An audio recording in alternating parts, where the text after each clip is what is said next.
ಸ್ನೇಹಿತರೆ, ಮೀಡಿಯಾ ಮಾಸ್ಟರ್ಸ್ಗೆ ಸ್ವಾಗತ ಸುಸ್ವಾಗತ. ಗೆಳೆಯರೆ, ಮಾನವ ಜಗತ್ತಿನ ಮಹಾದ್ಭುತಗಳ ಪೈಕಿ ಅಗ್ರ ಪಂಕ್ತಿಯಲ್ಲಿ ನಿಂತುಕೊಳ್ಳೋದು ವಿಮಾನಗಳು. ಸಹಸ್ರಾರು ಕಿಲೋಮೀಟರ್ಗಳಷ್ಟು ದೂರವನ್ನ ಕೆಲವೇ ಗಂಟೆಗಳಲ್ಲಿ ತಲುಪೋ ಈ ವಿಮಾನಗಳು ಇವತ್ತು ಜಗತ್ತನ್ನು ತುಂಬಾ ಹತ್ತಿರಕ್ಕೆ ತಂದುಬಿಟ್ಟಿವೆ. ಇಂಥ ವಿಮಾನಗಳು ಎಂಥದ್ದೇ ಪರ್ವತಗಳನ್ನು ಕೂಡ ದಾಟತ್ವೆ, ಮಹಾಸಾಗರಗಳನ್ನು ಕ್ರಾಸ್ ಮಾಡುತ್ತವೆ. ಹೀಗಾಗಿ ಅವುಗಳ ಶಕ್ತಿಗೆ ತಲೆದೂಗದವರೇ ಇಲ್ಲ. ಹೀಗಿದ್ರೂ ಕೂಡ ಕೆಲವೊಮ್ಮೆ ವಿಮಾನಗಳು ಹಾಗೂ ಅವುಗಳ ಪೈಲಟ್ಗಳು ತುಂಬಾನೇ ವಿಚಿತ್ರವಾಗಿ ವರ್ತಿಸ್ತಾರೆ. ನೇರವಾಗಿ ಹೋದರೆ ಕೆಲವೇ ನಿಮಿಷಗಳಲ್ಲಿ ಸೇರೋ ಜಾಗವನ್ನು ಕೂಡ ಸುತ್ತಿ ಬಳಸಿ ಗಂಟೆಗಳ ಕಾಲ ಆಕಾಶದಲ್ಲಿ ರೌಂಡ್ ಹೊಡೆಸಿ ಕರ್ಕೊಂಡು ಹೋಗ್ತಾರೆ. ಯಾಕೆ ಹೀಗೆ ಅಂತ ಯೋಚನೆ ಮಾಡಿದರೆ ಅಲ್ಲಿ ನಮಗೆ ಸಿಗೋ ಉತ್ತರ ನೋ ಫ್ಲೈ ಝೋನ್.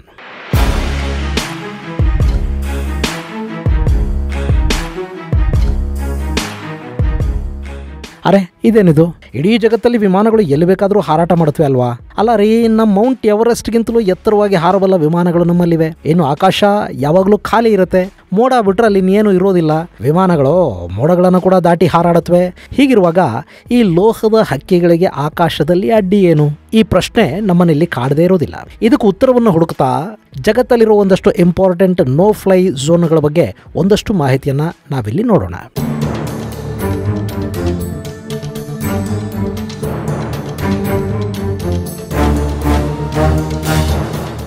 ಗೆಳೆಯರೆ, ಈ ಜಗತ್ತಲ್ಲಿ ಪ್ರತಿ ಸೆಕೆಂಡ್ಗೆ ಸುಮಾರು 9,700 ವಾಣಿಜ್ಯ ವಿಮಾನಗಳು ಆಕಾಶದಲ್ಲಿ ಹಾರಾಟ ನಡೆಸುತ್ತವೆ.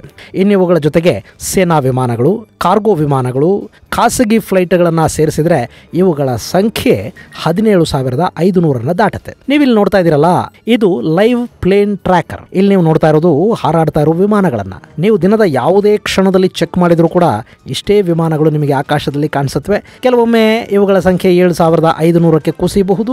ಇನ್ನು ಕೆಲವೊಮ್ಮೆ ಇದು 20,000ಕ್ಕೆ ಏರಿಕೆ ಕೂಡ ಆಗಬಹುದು. So London, Dubai, New York, Delhi, Bengaluru, Singapore, Hong Kong, Beijing, Tokyo, Paris ಸೇರಿದ ಹಾಗೆ ಕೆಲ ಭಾಗಗಳಲ್ಲಿ ವಿಮಾನಗಳ ಸಂಖ್ಯೆ ತುಂಬಾನೇ ಹೆಚ್ಚು ಕಂಡು ಬಂದರೆ, ಇನ್ನು ಕೆಲ ಕಡೆಗಳಲ್ಲಿ ಒಂದೇ ಒಂದು ಫ್ಲೈಟ್ ಕೂಡ ಓಡಾಡುವುದನ್ನು ನಾವು ನೋಡೋದಕ್ಕೆ ಸಾಧ್ಯ ಆಗೋದಿಲ್ಲ.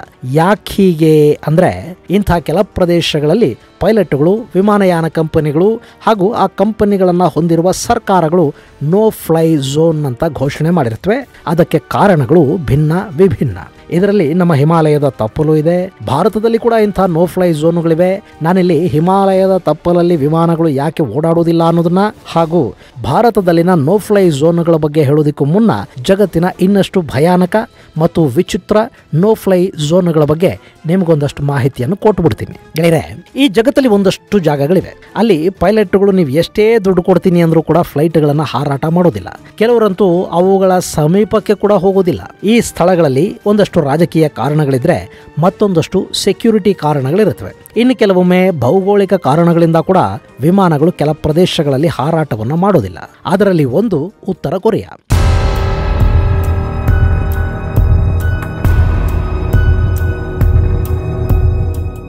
ನಿಮಗೆ ಗೊತ್ತಿರಬೇಕು, ಯಾವುದಾದ್ರೂ ದೇಶ ಕ್ಷಿಪಣಿಗಳನ್ನು ಟೆಸ್ಟ್ ಮಾಡ್ತಾ ಇದೆ ಅಂದರೆ ಮೊದಲೇ ಇತರ ದೇಶಗಳಿಗೆ ಆ ವಾಯು ಪ್ರದೇಶಗಳ ಕಡೆಗೆ ವಿಮಾನಗಳನ್ನು ತರದ ಹಾಗೆ ಎಚ್ಚರಿಕೆಯನ್ನು ಕೊಡುತ್ತವೆ. ತಾತ್ಕಾಲಿಕವಾಗಿ ಅಲ್ಲಿ ನೋ ಫ್ಲೈ ಝೋನ್ ಅನ್ನು ಘೋಷಣೆ ಮಾಡುತ್ತವೆ. ಆದರೆ ಉತ್ತರ ಕೊರಿಯಾದ ಕಿಮ್ಮಣ್ಣ ತನ್ನ ಮನಸ್ಸಿಗೆ ಬಂದಾಗಲೆಲ್ಲ ಈ ಪಟಾಕಿ ಹೊಡೆದಂಗೆ ಕ್ಷಿಪಣಿಗಳನ್ನು ಹಾರಿಸ್ತಾ ಇರ್ತಾನೆ. ಹೀಗಾಗಿ ನಾರ್ತ್ ಕೊರಿಯಾದ ವಾಯು ಪ್ರದೇಶವನ್ನ ಅತ್ಯಂತ ಅಸುರಕ್ಷಿತ ಪ್ರದೇಶ ಅಂತ ಪರಿಗಣಿಸಲಾಗುತ್ತೆ. ಈ ಕಾರಣದಿಂದ ಅಲ್ಲಿ ವಿಮಾನ ಹಾರಾಟವನ್ನು ನಿಷೇಧಗೊಳಿಸಲಾಗಿದೆ.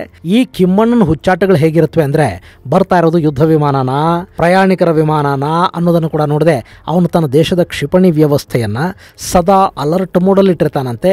ಹೀಗಾಗಿ ಅಲ್ಲಿ ಅಪ್ಪಿ ತಪ್ಪಿ ಯಾವುದಾದ್ರೂ ವಿಮಾನ ಹೋದರೆ ಅದರಲ್ಲಿದ್ದವರ ಕಥೆ ಗೋವಿಂದ. ಹೀಗಾಗಿ ಈ ಉತ್ತರ ಕೊರಿಯಾನ ನೋ ಫ್ಲೈ ಝೋನ್ ಅಂತ ಹೇಳ್ತಾರೆ. ಇನ್ನು ಎರಡನೇದಾಗಿ ನಮಗೆ ಕಾಣಿಸೋದು ಸೌದಿ ಅರೇಬಿಯಾದಲ್ಲಿನ ಮೆಕ್ಕಾ. ಸ್ನೇಹಿತರೆ, ಮುಸ್ಲಿಮರ ಪವಿತ್ರ ಸ್ಥಳವಾಗಿರುವ ಮೆಕ್ಕಾದ ಮೇಲೆ ವಿಮಾನಗಳು ಹಾರಾಡೋದಿಲ್ಲ. ಇದಕ್ಕೆ ಕಾರಣ ಅಂದರೆ ಅಲ್ಲಿನ ಸರ್ಕಾರ ಈ ಪ್ರದೇಶವನ್ನು ನೋ ಫ್ಲೈ ಝೋನ್ ಅಂತ ಡಿಕ್ಲೇರ್ ಮಾಡಿದೆ. ಜಗತ್ತಿನ ನಾನಾ ದೇಶಗಳಿಂದ ಇಲ್ಲಿಗೆ ಲಕ್ಷಾಂತರ ಶ್ರದ್ಧಾಳುಗಳು ಪ್ರಾರ್ಥನೆ ಸಲ್ಲಿಸೋದಕ್ಕೆ ಬರ್ತಾರೆ. ಹೀಗಾಗಿ ಈ ಭಾಗದಲ್ಲಿ ಓಡಾಡುವ ಯಾವುದಾದ್ರೂ ವಿಮಾನ ಅಕಸ್ಮಾತ್ ಅಪಘಾತಕ್ಕೀಡಾಗಿ ಮೆಕ್ಕಾದ ಬಳಿನೋ ಮೆಕ್ಕಾದ ಮೇಲೋ ಬಿದ್ದರೆ ಅದು ಅಸಂಖ್ಯಾತ ಸಾವು ನೋವುಗಳಿಗೆ ಕಾರಣ ಆಗುತ್ತೆ. ಹೀಗಾಗಿ ಮೆಕ್ಕಾದ ಮೇಲೆ ವಿಮಾನಗಳು ಹಾರಾಡದ ಹಾಗೆ ಸೌದಿ ಅರೇಬಿಯಾ ಆದೇಶವನ್ನು ಹೊರಡಿಸಿದೆ. ಇದು ನೋ ಫ್ಲೈ ಝೋನ್. ಇದರ ಜೊತೆಗೆ ಮೆಕ್ಕಾ ಇರುವ ಪ್ರದೇಶದ ಸುತ್ತ ಪರ್ವತಗಳಿವೆ. ಹೀಗಾಗಿ ವಿಮಾನಗಳು ಇಲ್ಲಿ ಹಾರಾಡುವುದರಿಂದ ಉಂಟಾಗುವ ಶಬ್ದ ಎಕೋ ಆಗಿ ಇಲ್ಲಿ ಶಬ್ದ ಮಾಲಿನ್ಯದಿಂದ ಧಾರ್ಮಿಕ ಸ್ಥಳದಲ್ಲಿ ಪ್ರಾರ್ಥನೆ ಸಲ್ಲಿಸುವ ಪ್ರಯಾಣಿಸುವವರಿಗೆ ಡಿಸ್ಟರ್ಬ್ ಆಗುತ್ತೆ ಅನ್ನೋ ಕಾರಣಕ್ಕೆ ಕೂಡ ಇದನ್ನ ಅಲ್ಲಿನ ಸರ್ಕಾರ ನೋ ಫ್ಲೈ ಝೋನ್ ಅಂತ ಘೋಷಿಸಿದೆ. ಇನ್ನು ಮೆಕ್ಕಾದಲ್ಲಿ ಯಾವುದೇ ಏರ್ಪೋರ್ಟ್ ಕೂಡ ಇಲ್ಲ ಅನ್ನೋದು ಗಮನಿಸಬೇಕಾದ ಅಂಶ. ಇನ್ನು ಅಮೆರಿಕದ ಏರಿಯಾ 51 ಕೂಡ ನೋ ಫ್ಲೈ ಝೋನ್ನ ಪಟ್ಟಿಯಲ್ಲಿದೆ. ಸೋವಿಯತ್ ಕಾಲದಲ್ಲಿ ಸ್ಪೇಸ್ ರೇಸ್ ಹಾಗೂ ಆಯುಧಗಳ ರೇಸಿಗೆ ಬಿದ್ದ ಅಮೆರಿಕ ರಷ್ಯಾದ ವಿರುದ್ಧ ಆಯುಧ ಸಂಶೋಧನೆಗಳು ಹಾಗೂ ಪ್ರಯೋಗಗಳನ್ನು ಮಾಡೋದಕ್ಕಾಗಿ ಈ ಏರಿಯಾ 51 ಅನ್ನು ಬಳಸ್ಕೊಳ್ತಾ ಇತ್ತು. ಸಾಕಷ್ಟು ವರ್ಷಗಳವರೆಗೆ ಏರಿಯಾ 51 ಅನ್ನೋದು ಅಮೆರಿಕದ ಮಿಲಿಟರಿ ನೆಲೆ ಅನ್ನೋದು ಅಲ್ಲಿನ ಜನಕ್ಕೆ ಕೂಡ ಗೊತ್ತಿರಲಿಲ್ಲ. ಇದು ಯಾವುದೋ ಏಲಿಯನ್ಗಳು ಬರೋ ಜಾಗ ಅಂತಲೇ ಜನ ಭಾವಿಸಿದ್ರು. ಆದರೆ ಸಾಕಷ್ಟು ವರ್ಷಗಳ ನಂತರ ಈ ರಹಸ್ಯವನ್ನ ಅಮೆರಿಕ ಬಹಿರಂಗಪಡಿಸಿತು. ಈ ಏರಿಯಾ 51 ಮೇಲೆ ಇವತ್ತಿಗೂ ಕೂಡ ಯಾವುದೇ ವಿಮಾನಗಳು ಹಾರಾಡುವುದಿಲ್ಲ. ಗೆಳೆಯರೆ, ಏರಿಯಾ 51 ಅನ್ನೋದು ಅಮೆರಿಕದ ನೆವಾಡಾ ರಾಜ್ಯದಲ್ಲಿದೆ. ಸುಮಾರು 7,500 ಚದರ ಕಿಲೋಮೀಟರ್ ನಷ್ಟು ವಿಸ್ತೀರ್ಣವನ್ನ ಹೊಂದಿರುವ ಈ ಪ್ರದೇಶ 4 ದಿಕ್ಕುಗಳಲ್ಲಿ ಪರ್ವತಗಳಿಂದ ಆವೃತಗೊಂಡಿರೋದ್ರಿಂದ ಅಲ್ಲೊಂದು ನ್ಯಾಚುರಲ್ ಫೋರ್ಟಿಫಿಕೇಶನ್ ನಿರ್ಮಾಣ ಆಗಿದೆ. ಗ್ರೌಂಡ್ ಲೆವೆಲ್ ನಿಂದ ಇದು ಕಾಣೋದೇ ಇಲ್ಲ, ಆದರೆ ವಿಮಾನಗಳ ಮೇಲೆ ಹೋಗುವವರು ಇದನ್ನ ನೋಡೋದಕ್ಕೆ ಸಾಧ್ಯ ಆಗುತ್ತೆ. ಹೀಗಾಗಿ ಅಮೆರಿಕ ಏರಿಯಾ 51 ಮೇಲೆ ಯಾವುದೇ ವಿಮಾನಗಳು ಹಾರಾಟವನ್ನ ನಡೆಸಬಾರದು ಅಂತ ಇದನ್ನ ನೋ ಫ್ಲೈ ಝೋನ್ ಅಂತ ಘೋಷಣೆ ಮಾಡಿದೆ. ಒಂದ್ ವೇಳೆ ಈ ಪ್ರದೇಶದಲ್ಲಿ ಯಾವುದಾದ್ರೂ ವಿಮಾನ ಬಂದ್ರೆ ಮೊದಲು ಅದರ ಮಾರ್ಗವನ್ನು ಬದಲಿಸೋದಕ್ಕೆ ಪೈಲಟ್ಗಳಿಗೆ ತಿಳಿಸ್ತಾರೆ. ವಿಮಾನ ಮಾರ್ಗವನ್ನ ಬದಲಿಸದೇ ಇದ್ರೆ ಅದನ್ನ ಶೂಟ್ ಮಾಡೋ ಅಧಿಕಾರ ಕೂಡ ಅಮೆರಿಕದ ಬಳಿ ಇದೆ. ಹೀಗಾಗಿ ಯಾವುದೇ ಪೈಲಟ್ ಕೂಡ ಏರಿಯಾ 51 ಮೇಲೆ ಹಾರಾಡುವ ಧೈರ್ಯವನ್ನ ಮಾಡೋದಿಲ್ಲ.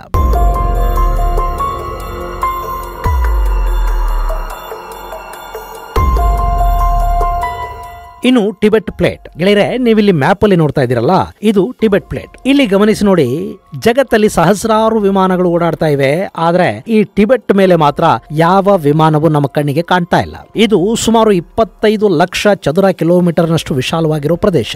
ಅಂದ್ರೆ ನಮ್ಮ ಭಾರತದ ಭೂಪ್ರದೇಶ ಏನಿದೆ ಅದರ ಮುಕ್ಕಾಲು ಭಾಗ ಈ ಟಿಬೆಟ್ ಪ್ಲೇಟ್ ಇದೆ. ಈ ಟಿಬೆಟ್ ಮೇಲೆ ವಿಮಾನಗಳು ಹಾರಾಡಿದ್ರೆ ಚೀನಾನ ನೇರವಾಗಿ ಯುರೋಪ್ ಹಾಗೂ ಮಿಡಲ್ ಈಸ್ಟ್ ದೇಶಗಳಿಗೆ ಕನೆಕ್ಟ್ ಮಾಡೋದಕ್ಕೆ ಸಾಧ್ಯ ಆಗುತ್ತೆ. ಆದ್ರೂ ವಿಮಾನಗಳು ಈ ವಾಯು ಪ್ರದೇಶವನ್ನ ಬಿಟ್ಟು ಸುತ್ತಕೊಂಡು ಹೋಗುತ್ತವೆ. ಈ ಪ್ರದೇಶ ಜಗತ್ತಿನ ಅತಿ ಎತ್ತರದ ಪ್ರದೇಶಗಳಲ್ಲಿ ಒಂದಾಗಿದೆ ಮತ್ತು ರೂಫ್ ಆಫ್ ದ ವರ್ಲ್ಡ್ ಅಂತ ಕೂಡ ಇದನ್ನ ಕರೀತಾರೆ. ಇಲ್ಲಿ ಹಿಮಾಲಯ ಪರ್ವತಗಳಿವೆ. ಜಗತ್ತಿನ ಅತಿ ಎತ್ತರದ ಪರ್ವತಗಳು ಕೂಡ ಇಲ್ಲಿವೆ. ಈ ಪರ್ವತಗಳು ಚೈನಾ ವಶದಲ್ಲಿರೋ ಟಿಬೆಟ್ ನಿಂದ ಶುರುವಾಗಿ ನೇಪಾಳ, ಭೂತಾನ್, ಭಾರತದ ಮೂಲಕ ಹಾದು ಆಫ್ಘನಿಸ್ತಾನದಲ್ಲಿ ಕೊನೆ ಆಗುತ್ತವೆ. ಇಲ್ಲಿನ ಪರ್ವತಗಳ ಸರಾಸರಿ ಎತ್ತರ 4.5 ಕಿಲೋಮೀಟರ್. ಅದೇ ವಿಮಾನಗಳು 35,000 ಅಡಿ ಅಥವಾ ಸರಿಸುಮಾರು 10 ಕಿಲೋಮೀಟರ್ ಎತ್ತರದಲ್ಲಿ ಹಾರಾಟ ನಡೆಸುವ ಸಾಮರ್ಥ್ಯವನ್ನು ಹೊಂದಿರುತ್ತವೆ. ಹೀಗಿದ್ರೂ ಕೂಡ ಅವು ಈ ಭಾಗದಲ್ಲಿ ಹಾರಾಟ ನಡೆಸೋದಿಲ್ಲ. ಅದಕ್ಕೆ ಕಾರಣ ಟಿಬೆಟ್ ಪ್ಲೇಟ್ ಮೇಲಿನ ವಾತಾವರಣ ಹಾರಾಟಕ್ಕೆ ಯಾವಾಗಲೂ ಅನುಕೂಲಕರವಾಗಿ ಇರುವುದಿಲ್ಲ ಅನ್ನೋದು. ಇಲ್ಲಿ ಟರ್ಬುಲೆನ್ಸ್ ಕ್ರಿಯೇಟ್ ಆಗೋ ಚಾನ್ಸ್ ಜಾಸ್ತಿನೇ ಇರುತ್ತೆ. ವಿಮಾನ ಹಾರುವಾಗ ಅದರ ಸುತ್ತ ಇರುವ ಗಾಳಿಯಲ್ಲಿ ವ್ಯತ್ಯಾಸ ಆಗಿ ಪ್ಲೇನ್ ಬ್ಯಾಲೆನ್ಸ್ ಅನ್ನು ಕಳ್ಕೊಂಡು ಅಲುಗಾಡೋದಕ್ಕೆ ಶುರುವಾಗುತ್ತೆ.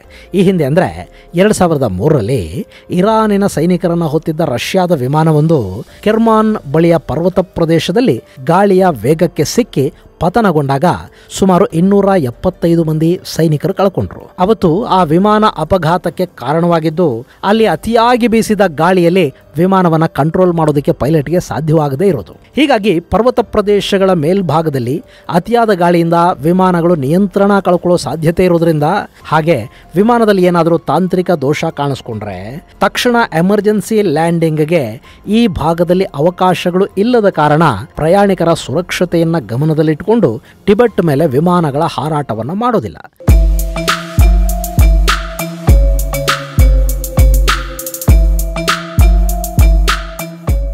ಇದೆಲ್ಲ ಸರಿ, ಆದರೆ ಕೆಲ ಕಡೆಗಳಲ್ಲಿ ಜನಸಂದಣಿಯಾಗಲಿ, ಧಾರ್ಮಿಕ ಕ್ಷೇತ್ರಗಳಾಗಲಿ, ಮಿಲಿಟರಿ ಬೇಸ್ ಆಗಲಿ ಇರೋದಿಲ್ಲ. ಹಾಗಿದ್ರೂ ಕೂಡ ಅಲ್ಲಿ ವಿಮಾನಗಳು ಹಾರೋದಿಲ್ಲ. ಅಂಥ ಸ್ಥಳಗಳ ಪಟ್ಟಿಯಲ್ಲಿ ಮೊದಲನೇದಾಗಿ ಜ್ವಾಲಾಮುಖಿಗಳಿರೋ ಪ್ರದೇಶಗಳು ಕಾಣಿಸ್ಕೊಳ್ಳುತ್ತವೆ. ಗೆಳೆಯರೆ, ಈ ಜ್ವಾಲಾಮುಖಿಗಳಿರೋ ಸ್ಥಳಗಳಲ್ಲಿ ಯಾವಾಗ ಬೇಕಾದರೂ ಅವು ಹೊಗೆಯನ್ನ, ಬೂದಿಯನ್ನ ಉಗುಳಬಹುದು. ಅಲ್ಲಿಂದ ಬರುವ ಹೊಗೆ ಗರಿಷ್ಠ 19,000 ಅಡಿಯವರೆಗೆ ಚಿಮ್ಮುವ ಸಾಧ್ಯತೆ ಇರುತ್ತೆ.